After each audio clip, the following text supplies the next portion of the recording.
Good morning प्यारे बच्चों, मैं हूं आपकी एजुकेटर पूर्णिमा और हम करेंगे वर्कशीट नंबर 26। सब्जेक्ट आपका विज्ञान है, कक्षा है आपकी 8वीं और डेट है 20 जनवरी। जंतुओं में जनन। जनन का मतलब होता है अपने जैसे को प्रोड्यूस करना, अपने जैसे को जन्म देना। ठीक है, हम जानते हैं कि पाचन, प्रीसंचरण, उत्सर्जन और श्वसन आदि जैव प्रक्रम हर जीव की उत्तरजीविता यानी कि जिंदे रहने के लिए ज़रूरी होते हैं। पाचन मतलब हमने भोजन खाया, ठीक है, अगर वो पच नहीं रहा है तो फिर उसका कोई फ़ायदा नहीं है, वो निकल जाएगा। ठीक है, तो पाचन होना बहुत ज़रूरी है। फिर उत्सर्जन होना यानी कि जो भोजन पच गया, जिसने हमारे भोजन को हमारे शरीर को एनर्जी दे दी, लेकिन उसके बाद जो वेस्ट भोजन होता है यानी कि जो वेस्ट होता है वो हम निकाल देते हैं पोटे की फॉर्म में या फिर हम टॉयलेट करते हैं उसकी फॉर्म में। फिर श्वसन, सांस लेना भी बहुत ज़रूरी है। आदि जैव प्रक्रम हर जीव की उत्तरजीविता के लिए ज़रूरी है। लेकिन जनन का प्रक्रम यानी जन्म देने का प्रक्रम किस लिए ज़रूरी है? अगर मान लो हम हैं, मनुष्य हैं, जो मानव है, मानव जन्म तो देता है।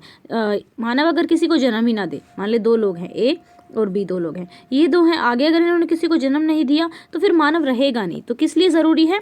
जाति की निरंतरता बनाए रखने के लिए बहुत आवश्यक है जनन। ठीक है, क्या होता है यदि जीव जनन नहीं करते?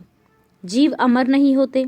सभी जीवों को जीवन काल होता जिसमें वे जन्म लेते हैं और मरते हैं, क्योंकि जो जितने भी जीव होते हैं ऐसा तो होता नहीं कि वो अमर होते हैं, हमेशा बने रहेंगे, उनको मरना तो है ही। अगर अपने जैसों को वो जन्म नहीं देंगे तो जो वो प्रजाति है, जो वो जाति है, वो लुप्त हो जाएगी।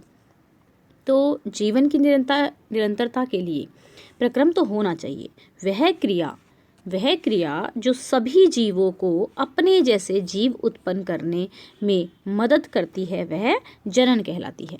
यह क्रिया न केवल मनुष्य बल्कि सभी जंतु, पेड़ पौधे और एकल कोशिकाओं जीवों के लिए भी आवश्यक है। यानी कि जितने भी जिंदा हैं, जितने भी लिविंग हैं, जो भी सजीव हैं, सबके लिए जनन क्या है? आवश्यक है।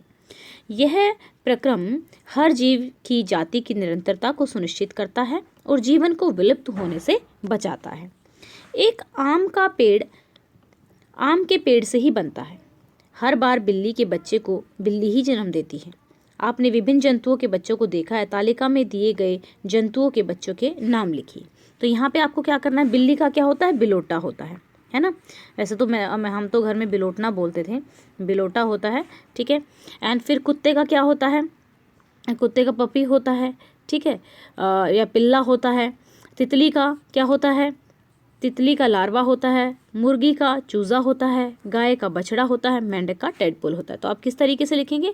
आप इस तरीके से लिखेंगे। मनुष्य वाला तो लिखा हुआ है यहाँ पे। मनुष्य के बच्चे को क्या कहते हैं? शिशु कहते हैं। ठीक है, तो यहाँ पे फिर बिल्ली का कैसे लिखेंगे? बिल्ली का बिलोटा, कुत्ते के बच्चे को पिल्ला बोलते हैं, तितली के बच्चे को लार्वा, मुर्गी चूजा, गाय बछड़ा और मेंढक टेडपोल। ठीक है, ये इस तरीके से आप लिख लेंगे। ओके, नेक्स्ट अब चलते हैं हम कि आगे जनन की दो विधियां होती हैं। ठीक है, जनन की विधि होती है दो विधि, यानी कि जन्म देने के लिए दो विधि हैं। एक कौन सी? पादप की तरह ही जंतुओं में भी जनन की दो विधियां होती हैं। ठीक है, जनन की विधि, लैंगिक जनन और अलैंगिक जनन। लैंगिक जनन में क्या होता है? दो लोग होते हैं। जैसे हम अपना लगा लो, हमारा अपना, एक कौन चाहिए होता है? नर चाहिए होता है और एक मादा चाहिए होती है। नर का मतलब क्या हो गया? मेल आदमी, मेल चाहिए होता है, और एक फीमेल चाहिए होती है। ठीक है, तो जो लैंगिक जनन कौन सा हो गया? जिसमें दो पेरेंट्स की जरूरत पड़ती है। ठीक है, नर युग्मिक एवं मादा युग्मिक के संलयन द्वारा जनन को लैंगिक जनन कहते हैं। इस क्रिया में दो जीव, नर और मादा, मिलकर एक नई संतति को बनाते हैं, एक नई संतान का जन्म देते हैं। अलैंगिक जनन, जनन का वह प्रकार जिसमें केवल एक ही जीव भाग लेता है, जिसमें एक ही जीव भाग लेता है। बहुत सारे ऐसे प्लांट्स वगैरह हैं जिनमें सिर्फ एक ही जीव पार्टिसिपेट करता है, दूसरे जीव की ज़रूरत नहीं पड़ती है। ठीक है, तो ये हमारी दो विधियाँ हो गई जनन की। ठीक है, तो ये हमारा जो है हो गया है कि आपको किस तरीके से समझना है, इनको याद करना है। देखो छोटी छोटी सी इन्फॉर्मेशन होती है बच्चा, तो आप अभी साथ के साथ याद करते चलोगे। देखो यही वाली चीज़ आपकी फिर 9th में भी आएगी, फिर 10th में भी आएगी, ठीक है, 11th में भी आएगी, 12th में भी आएगी। तो अभी से थोड़ा थोड़ा याद करना स्टार्ट करोगे, आएगी लेकिन थोड़ी और ज़्यादा फॉर्म में आएगी। अगर अभी आप थोड़ा थोड़ा याद करना स्टार्ट कर दो, मुश्किल से 6 या 7 मिनट की वीडियो होती है, ध्यान से सुनोगे तो आप भी बहुत अच्छा पढ़ सकते हो, आप अपनी क्लास में इंटेलिजेंट हो सकते हो, फर्स्ट आ सकते हो। तो आपको अच्छे से पढ़ना है, ठीक है। और अब तो एग्ज़ाम होंगे और फिर थोड़ा थोड़ा पढ़ना स्टार्ट करोगे तो अच्छा हो जाएगा। चलो, जनन को परिभाषित कीजिए। परिभाषा का मतलब होता है उसको बताइए कि जनन होता क्या है।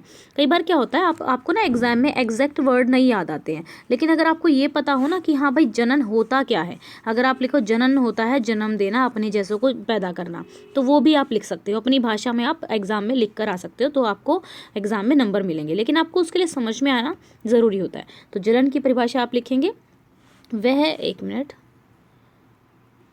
मैंने क्वेश्चन नंबर 4 लिख दिया यहाँ पे, ये क्वेश्चन नंबर 1 कर लेना, मैं इसको कर ही देती हूँ यहाँ पे, क्वेश्चन नंबर 1, ठीक है। वह क्रिया जो सभी जीवों को अपने जैसे जीव उत्पन्न करने में मदद करती है जनन कहलाती है, ठीक है। वह क्रिया, देखो इसमें आपको कुछ ऐसा भी करना है, साथ के साथ आप जो मुश्किल वर्ड है ना उनको अंडरलाइन कर लेना। वह क्रिया जो सभी जीवों को अपने जैसे जीव उत्पन्न करने में मदद करती है और जनन कहलाती है। जैसे कुछ बच्चे कहते हैं ना कि मैम हमें याद नहीं होता है, तो आपको 2 शब्द जैसे इसमें मुश्किल हो गए, तो आप क्या करो, क्रिया को 3 बार लिख के देख लो, क्रिया, क्रिया और क्रिया, तो आपको ये मुश्किल वर्ड जो है फिर याद रहेगा। फिर उसके बाद आप अगर उत्पन्न भी क्या है आपको थोड़ा मुश्किल लगे तो उत्पन्न भी आप 3 बार लिख कर देख लो, तो वहीं पे कॉपी में ही लिख के देख लो, कोई प्रॉब्लम नहीं है। साथ के साथ ही रफ पेज लगा लो और उस वहाँ पे आपके साथ के साथ प्रैक्टिस होती रहेगी, तो उससे फिर आपके जो शब्द है ना वो कभी गलत नहीं होंगे और स्पेलिंग की वजह से आपके मार्क्स नहीं कटेंगे। साइंस में तो नहीं कटते हैं स्पेलिंग की वजह से, लेकिन हिंदी में कटते हैं, ठीक है। जीवों में जनन के महत्व को स्पष्ट कीजिए, ठीक है। जीवों में जनन के महत्व को स्पष्ट करना है आपको। तो जनन का क्या महत्व है, अगर जनन नहीं होता तो प्रजाति विलुप्त हो जाती। जनन प्रक्रम एक प्रजाति की निरंतरता को सुनिश्चित करता है और दूसरा प्रजाति को विलुप्त होने से बचाता है, ठीक है। अब क्वेश्चन नंबर हम करेंगे 3, क्या होता यदि जीव जनन नहीं करते, तो जातियाँ जो हैं विलुप्त हो जाती। जीव जनन नहीं करते तो प्रजाति या फिर जाति, प्रजाति की जगह आप जाति भी लिख सकते हो, विलुप्त हो जाती, ठीक है। नेक्स्ट करेंगे क्वेश्चन, जीवों में जनन की विभिन्न विधियां क्या हैं, तो ये क्वेश्चन नंबर 4 है, यहाँ से लिखना है जनन की विधियां हैं लैंगिक जनन और अलैंगिक जनन। इसको बड़ा करके लिखना चाहो तो बड़ा करके लिख लेना, ठीक है। ये पूरा लिखना है यहाँ पे, जनन की विधियां में ये पूरा का पूरा आ जाएगा आपका, ठीक है। और आप अगर ये पूरा भी नहीं मतलब आपको लिखना है तो कम से कम ये डायग्राम ज़रूर बना लेना, ठीक है। जनन की विधियाँ, लैंगिक जनन और अलैंगिक जनन, ठीक है। तो बेटा आपको अच्छे से अपना पढ़ाई करनी है अभी, क्योंकि अभी भी नहीं पढ़ोगे, देखो सोच के देखो कि आपकी कितनी, मान लो आपकी 5 मिनट की साइंस की वर्कशीट हो गई और 5 ही मिनट की इंग्लिश की वर्कशीट हो गई। 10 मिनट आपको 24 घंटे में से सिर्फ 10 मिनट पढ़ना है एक दिन में, तो 10 मिनट तो आप पढ़ाई कर सकते हो ना। अगर 10 मिनट भी नहीं पढ़ोगे, फिर अब जब आप बड़े होगे, आपका जो दोस्त बहुत अच्छी सी पढ़ाई करता है तो वो तो उसके पास तो बाइक भी होगी, साइकिल भी होगी, कार भी होगी, और फिर आपके पास वो चीज़ें नहीं होंगी तो फिर आपको बुरा लगेगा, फिर आप बड़े होकर सोचोगे काश मैं भी कर लेता पढ़ाई। तो सिर्फ देखो 10 ही मिनट आपको अच्छे से पढ़ना है।